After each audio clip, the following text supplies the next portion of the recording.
अच्छा, इस्तेमाल सब इस तरह से है कि मैं हम सब ये जानना चाहते हैं मर्दों के हवाले से कि जब डोमेस्टिक वायलेंस की पर्टिकुलरली बात हो रही होती है तो हम पर्टिकुलरली खवातीन के हवाले से बात कर रहे होते हैं। और आप जो है वो कुछ लीगैलिटी के बारे में हमें बताइए कि वो खवातीन जो डोमेस्टिक वायलेंस की फॉल्स रिपोर्टिंग करती हैं या अपने इस टूल को नाजायज यूज करती हैं, उसके हवाले से आप कुछ कहना चाहेंगे? डोमेस्टिक वायलेंस है वो बेसिकली एक ऑफेंस है, पूरी दुनिया में एक जुर्म है ये, ठीक है। हाँ, उसकी जो कैटेगरी है वो अलग हो सकती है कि वो जुर्म किस नौयत का है, सिर्फ इखलाकी हद तक जुर्म है, उसको तरबियत से ठीक होना है, या ये काबिल दस्तअंदाजी जुर्म है, उसको जो है बाकायदा उसके ऊपर सजा होगी और कैद और ये जुर्माने वगैरह होंगे। तो अभी क्या है कि जब एक डोमेस्टिक वायलेंस रिपोर्ट होती है तो जाहिर है वो स्टेट को रिपोर्ट की जाती है ना पूरी दुनिया के अंदर। तो अभी पाकिस्तान की फैमिली कोर्ट्स के में जब मैं चूंकि काफ़ी ज़्यादा इन चीज़ों में एक्टिवली इन्वॉल्व हूँ और रोज़ाना की बुनियाद पर कई तरह के केसेस मेरे पास आते हैं इस हवाले से, तो मैं ये यहाँ पर जो देख रहा हूँ कि हमने जो चीज़ जो लोग लीगल मैटर्स को या कोर्ट्स की जो मौजूदा सूरत हाल है उसको नहीं अगर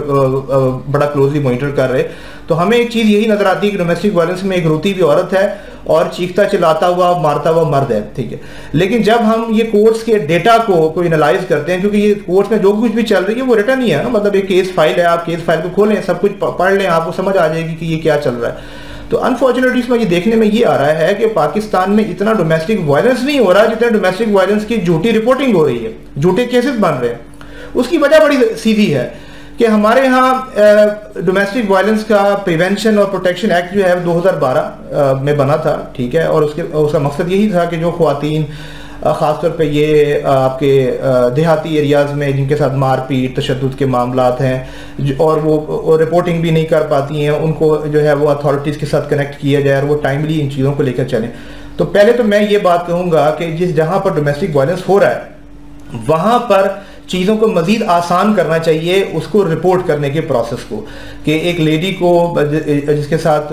जो है फिजिकल अब्यूज़ हो रहा है, जब एक बहुत संगीन नौयत के हद तक उसके साथ डोमेस्टिक वायलेंस हो रहा है, तो उसका रिपोर्टिंग का जो प्रोसीजर है वो आसान होना चाहिए। उसे पता होना चाहिए कि उसने अपनी जो है वो पुलिस कंप्लेन जो है वो कैसे करवानी है, और फर्स्ट ऑफ ऑल जो है उसने अपना मेडिकल कैसे करवाना है। और ये चीज़ें उसको, ये सहूलतें स्टेट का काम है उसको प्रोवाइड करना, ताकि टाइमली जो है वो जो है एविडेंस जो है वो प्रोड्यूस किया जा सके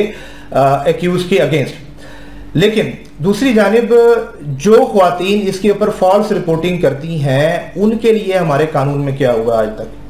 ये बहुत अहम सवाल है। अब यहाँ पर क्या हो रहा है कि एक खातून जो है वो डोमेस्टिक वायलेंस की FIR तक कटवा देती है अपने जो है हस्बैंड के अगेंस्ट जो है, और उसमें जब आपको पता है कि जब FIR कटती है तो वो एक बड़ा लंबा चौड़ा प्रोसीजर है, वो जनाब एक ट्रायल चलेगा, उसमें सालों बर्बाद होंगे, बड़ा पैसा लगेगा, और उसके बाद आखिर में जाके जब कोई चीज़ नहीं निकलेगी उसके अंदर तो वो बंदा तो बरी हो जाएगा, लेकिन उस बंदे का उस वक्त तक बचता कुछ नहीं है, उसका सब कुछ जो है वो जमा पूंजी जो है ना वो मुकदमेबाजी में और इधर उधर उजड़ चुकी होती है। तो क्या होता है कि अब लेडी जो करवा रही है फॉल्स रिपोर्टिंग, उसके लिए सजा का आपने कोई तरीक़ेकार रखा ही नहीं है। आपने यहाँ उसके लिए डोमेस्टिक वायलेंस का प्रिवेंशन एक्ट तो बना दिया है, और ये बहुत अच्छा किया कि आप उसको बल्कि और इम्प्रूव करें फैसिलिटेट करने में, लेकिन जो लेडी फॉल्स रिपोर्टिंग कर रही है उसका क्या करना है, उसके लिए भी तो सजा का तरीक़ेकार रखें। अगर मर्द के लिए वो प्रिवेंशन और प्रोटेक्शन एक्ट के तहत वो 3 साल तक की कैद है और जुर्माना भी है, और दोनों चीज़ें एक साथ भी हो सकती हैं। लेकिन अगर एक औरत फॉल्स रिपोर्टिंग कर रही है उसके लिए आप क्या कर रहे हैं, उसके लिए तो कुछ भी नहीं है, ठीक है। तो उसके लिए घुमा फिर आके वो CRPC के अंदर एक आधी दफ़ा है मौजूद, लेकिन उसकी इम्प्लीमेंटेशन जो है वो आपको होती हुई नज़र नहीं आएगी, क्योंकि वो आपको जो है एक कॉन्सेप्ट बना दिया गया, इवन कि हमारे जजेस की भी इस पर कोई ख़ास ट्रेनिंग नहीं है कि जो औरत जो है वो हमेशा मजलूम ही रहेगी। अब उसमें क्या हो रहा है, इसकी वजूहात क्यों है? हमारे यहाँ बुनियादी तौर पर पूरा मुआशरा जो है मॉरली करप्ट है, वो मेल है, फीमेल है, बच्चा है, बड़ा है, हम लोग एक मटीरियलिज्म के पीछे भाग रहे हैं, और हमें एक आदत जो है वो बड़ी तवील अरसे से पैदा हो चुकी है कि जब हम में से किसी को अथॉरिटी मिलती है, वो घर में मिलती है या घर से बाहर मिलती है या किसी भी जगह पे मिलती है, तो हम लोग अपनी बाउंड्रीज का ख्याल नहीं रख पाते और उस अथॉरिटी के जरिए दूसरों के राइट्स को एब्यूज करने की कोशिश करते हैं। तो वही जब अथॉरिटी हमें घर में मिलती है या रिलेशनशिप में मिलती तो हम उसे भी इस्तेमाल करते हैं, और वही हुआ कि वो जब इखलाकी तरबियत पूरे माशरे की नहीं थी तो वो प्रिवेंशन और प्रोटेक्शन एक्ट जो बना डोमेस्टिक वायलेंस का, बजाय इसके कि जो जेन्युइन केसेस हैं वो सॉर्ट आउट हो, हमें बिल्कुल उल्टी चीज नजर आती है जब हम कोर्ट्स के डेटा को देखते हैं कि जिसके साथ हो रहा है वो आखिरी हद तक कोशिश करती है कि वो थानों अदालतों कचहरियों के चक्कर में ना पड़े, वो मेडिकल प्रोसीजर और ये सारी चीज़ों में झंझट में ना पड़े, और वो सॉर्ट आउट करने की कोशिश करती है कि मामला बातचीत और ये वो कैसे हल हो जाए। और जिसके साथ नहीं हुआ वो जनाब पहुंची हुई अदालत में, उसने पूरी फाइल तैयार की हुई है और वो और उसका क्या तरीकेकार है, एफआईआर कटवा दी मर्द के ऊपर, झूठी एफआईआर कट गई। अब मर्द पागल हुआ है क्योंकि उसके ऊपर एफआईआर कट गई है, वो जलील हो रहा है थानों में जाके, उसके ऊपर अब ट्रायल चलेगा अदालत में। और उसके बाद क्या होता है कि जब एफआईआर कटवा देती हैं और तो बेगम साहिबा मैसेज फिर करती हैं, कन्वे करती हैं कि वो जो बहरिया टाउन वाला जो प्लॉट है ना वो मेरे नाम कर दो, तो मैं अपनी एफआईआर वापस ले लेती हूँ।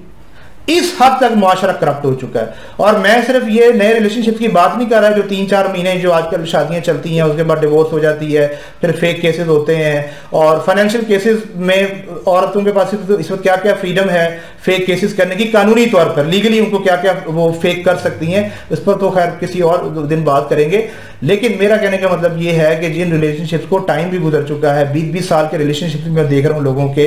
कि उसमें ये चीजें सामने आ रही हैं कि ये डायरेक्टली जो फॉल्स एलिगेशंस हैं लिंक्ड हैं फाइनेंशियल गेन के लिए। तो ये मेरा पॉइंट ऑफ व्यू यहाँ पर ये है कि हमें कानून साजी ना सिर्फ जो है इसकी डोमेस्टिक वायलेंस की प्रिवेंशन के लिए करनी है, बल्कि जैसे पूरी दुनिया में होता है कि अगर कोई शख्स फॉल्स एलिगेशन लगाकर किसी की जिंदगी को खराब करता है, किसी की जिंदगी को तबाह करता है, उसका कोई भी जेंडर है, तो उसके साथ भी जो है उतना नहीं तो कम से कम जो है उससे ज्यादा नहीं तो कम से कम उस दर्जे का सलूक जरूर किया जाना चाहिए। क्योंकि अगर हम इस तरीके से इस रवायत को सेट करेंगे और कुछ ख्वातीन को जब हम सजाएं करवाएंगी, हमारी अदालतें करेंगी जिन्होंने फॉल्स एलिगेशन लगाकर खराब किया दूसरों की जिंदगी को, तो मेरा ख्याल है कि तब ही असल जो हकदार ख्वातीन है जिनके साथ डोमेस्टिक वायलेंस हो रहा है, कोर्ट्स को उनके ऊपर फोकस करने का टाइम भी ज्यादा मिलेगा और उनको फैसिलिटेट करने का भी ज्यादा टाइम मिलेगा। क्योंकि असल नुकसान ही उनका हो रहा है जिनका साथ ज्यादती हो रही है और वो रिपोर्ट नहीं कर पा रही। ज़मान साहब थैंक यू सो मच। जी ज़मान साहब प्लीज आप इसको क्लोज करेंगे, कुछ रिमार्क्स देंगे और बताएंगे कि आपके माइंड में ऐसे क्या सॉल्यूशंस हैं, जैसे हमारे बाकी पैनलिस्ट ने हमें कुछ सॉल्यूशन सजेस्ट किए, तो आप अगर कुछ सॉल्यूशन सजेस्ट करना चाहेंगे हमें। जी क्विकली, आप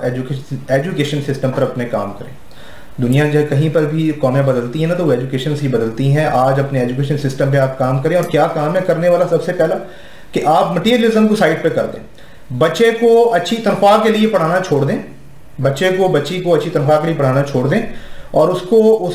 जो है एजुकेशन का मकसद जो है वो तरबियत होना चाहिए, कमाई नहीं होना चाहिए। जब आप ये मटीरियलिज्म निकालेंगे तो अपने आप ही आप देखेंगे मर्द हराम कमाना छोड़ेगा, अपने आप ही देखेंगे कि औरत की अगर नौकरी लग गई तो वो अपने शौहर के साथ कंपटीशन करना छोड़ेगी। और इसी तरह एक बच्चा जब जवान होकर पहली दफा नौकरी पे लगेगा तो वो वहां पर अपनी अथॉरिटी को इस्तेमाल करते हुए दूसरों को अब्यूज नहीं करेगा, क्योंकि उसकी तरबियत फ्रॉम डे 1 से हुई है उसकी एजुकेशन सिस्टम से कि भाई जब आपने पावर में आना है तो आपने सर्व करना है, आपने लोगों को दबाना नहीं है। तो ये मैं समझता हूँ कि एजुकेशन सिस्टम पे काम करने की बात है, और इसका रिजल्ट आपको मिलेगा 30 साल के बाद। और वो इस तरह कि सिर्फ एजुकेशन इंस्टीट्यूट जो है वो तो नहीं तरबियत में किरदार अदा कर सकता, पेरेंटिंग की बहुत इंपॉर्टेंट है। माँ बाप सिखाते हैं पहले और फिर ही तो वो वेल कनेक्टेड होते हैं जब टीचर्स के साथ, तभी एक अच्छी प्रोडक्ट सामने आती है। तो जब ये आपके अच्छे तालीमी निज़ाम से ये बच्चे बड़े होकर मियाँ बीवी बनेंगे, तो जब ये पेरेंटिंग में आएंगे तो वो 30 साल लग जाएगा इस सारे साइकिल को। तो फिर एक चीज बड़ी अच्छी यहाँ पे अच्छी प्रोडक्ट हमें निकलना शुरू होगी कि जो पेरेंट होंगे वो भी एजुकेटेड होंगे, और जो हमारे एजुकेशनल इंस्टीट्यूट्स हैं वो भी एक अच्छी प्रोडक्ट दे रहे होंगे। तो मेरा ख्याल है कि इसके अलावा जो है कोई सोल्यूशन नहीं है। हाँ, एक सोल्यूशन है आखिर में ये कहूंगा कि वो रियासत का होता है कि रियासत बाय फोर्स चीजों को नाफिज करके चीजों को ठीक कर सकती है। हर रियासत के पास ये पावर होती है, लेकिन पाकिस्तान में मुझे ये काम 100 साल भी होता नजर नहीं आ रहा। वजह यह कि अनफॉर्चुनेटली यहाँ पर एक लॉ बनता है एक चीज की प्रिवेंशन के लिए, और जनाब वो लॉ बजाय कि उस मामले को कम करे, वो ये यहाँ पर एक माफिया बन जाता है, उसके ऊपर एक नई रोटियां शुरू हो जाती हैं जजों की, वकीलों की, अदालतों की। तो ये आई एम सॉरी टू से ठीक है कि मुझे जो है अपने रियासती निज़ाम से या रियासती ढांचे से कोई उम्मीद नहीं है इस हवाले से, क्योंकि आज जो चीज़ ठीक नहीं है वो 100 साल बाद भी ठीक नहीं होगी, लेकिन हम अपनी सतह पर काम करें। Thank you so much, thank you so much for your input the panelist. कि आपने हमें ज्वाइन किया।